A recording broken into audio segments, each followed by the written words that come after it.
Ladies and gentlemen, with December 31st right around the corner, you're probably asking yourself, why on earth are so many of my coworkers retiring at the end of the year? What's so magic about December 31st that they all want to leave at that date? It's probably by far, I don't have the stats in front of me, but just from my own experience, it's by far the most popular date to retire for federal employees. What makes December 31st so special? Does it actually make sense for you? That's what we're going to talk about today. And welcome to the channel if you're new. So good to have you. My name is Dallin Hawes. I'm a financial planner who specializes working with people just like you, federal employees. So let's dive in. So when picking a retirement date, there are actually three things to consider. And the short answer, by the way, is December 31st is a really good date to retire. So people are, for the most part, they are using wise judgment when picking December 31st. Not everyone is, but some people are, okay? Let's talk about it. So, retiring at the end of a month. Why is the end of the month helpful? Well, this is how it works. Your pension will start to accrue, will start being payable the month after you retire. So if you, let's say, retire December 31, your pension would accrue in January, right?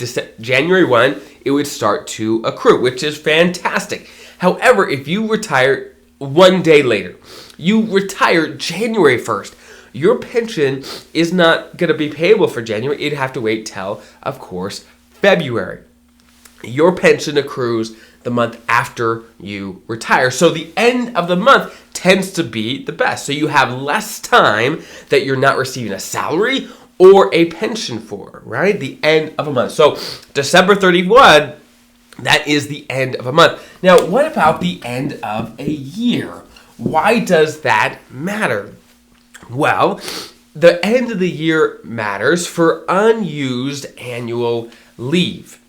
When you retire as a federal employee, any annual leave that you have on the books when you retire, you are given a lump sum check for. For example, if you have 50 hours and you get paid $100 an hour, well, you can do the math on how much you would be paid out. It's a lump sum for what you would have made had you actually worked those hours. So as you can tell, some people have hundreds of hours of annual leave at retirement. So you can get tens of thousands of dollars in a lump sum check after retirement, which is fantastic. And you all know, I'm sure, annual leave is use or lose. You can only take so many into each year. So what many people do is they take the max that they can accrue, let's say 240 hours or 520 or whatever you could do per year, your position, and they go into the last year of their career, and they take it as much as they can.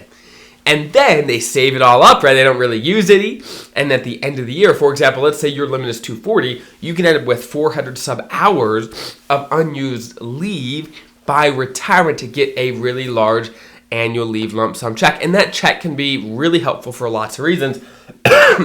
Number one, we like extra money. Number two, it takes a while for OPM to actually process all your paperwork in retirement and actually start paying your pension. It takes a little bit. And so it's nice to have that cash early in retirement to get you through that first little bit. So that is why, in a nutshell, December 31st became so popular, to accrue as much annual leave as possible and to retire near the end of a month. Now, food for thought, the end of the leave year in 2024 is actually January 11th in 2025. So you could actually accrue leave up until January 11th. If you retired at January 11th, that would actually be, in some ways, right, a better day if you're trying to accrue as much annual leave as possible, because you could work until then without losing your use or lose. However, if you go on January 11th, the problem you run into is it's not the end of the month. And so you wouldn't get a pension for January, and 2/3 of the month you wouldn't be getting a salary for because you leave on the 11th.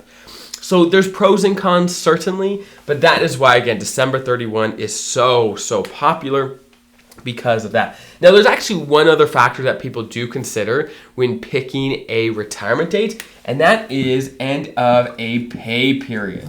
end of a pay period. Now, what does that do for you if you go at the end of the pay period? Well, this is how it works. Let's say this is the end of the pay period. This is the beginning of the pay period.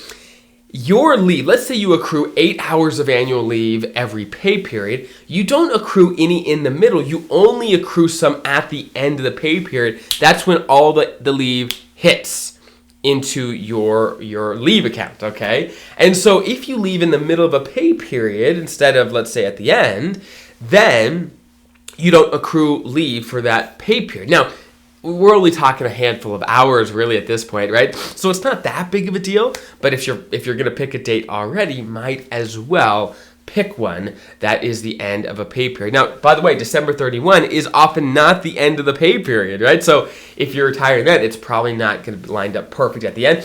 Occasionally, every decade or so, maybe there's 1 year where it is the end of the pay period, but most of the time it is not. But if you're retiring throughout the year, there are multiple times throughout every year, generally, where the end of a month lines up with the end of the pay period. And I've got whole videos, by the way, on the best dates to retire, which go through what those dates are. So you can check those videos out as well. So I hope that's helpful.